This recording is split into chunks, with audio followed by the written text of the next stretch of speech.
Saika hitangoronan'ny loto ny tsena eto an-drenivohitra manana paikady amin'izany nefa ny commune an-drenivohitra raha hoan'ny tesy amin'ny Pavillon Analakely manokana nisy ny hetsika nanentanana ny rehetra anadio izany tsena izany niara-nentana ary ny rehetra nanadio izany tsena izany ho filamatra izay ny tena tanjona tao anatin'ity hetsika iray ity.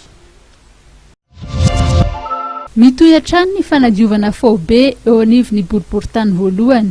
Ny andro niomaly dia ny tsena ny Pavillon Analakely sy ny manodidina indray no nanaovana ny fanentanana sy ny fanadiovana izay niarahana tamin'ny pompier, ny ekipan'ny BMH, ny ekipa teknika ny boriboritany ary ireo mpivarotra teny an-toerana. Nampandraisina anjara manokana teto ireo mpivarotra mba ho tsapan'izy ireo ny fahasarotan'ny fanadiovana ny loto izay avelany rehefa avy mivarotra azy ireo. Tsara marihana fa tafiditra anatin'ny tetiandro fanadiovana ny tsena eo amin'ny boriboritany voalohany izao hetsika izao.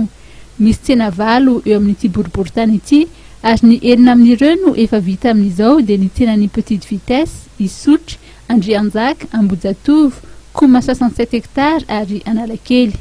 Isaky ny 3 volana no ezahana sina ny fanadiovana goavana toy izao eny amin'ireny tsena ireny mba ho tombotsoan'ny be sy ny maro. Tsy hijanona treto ny etika sy ny fitezana ny vahoaka fa mbola hitohy hatrany mandra-pahatonga saina ny tsirairay.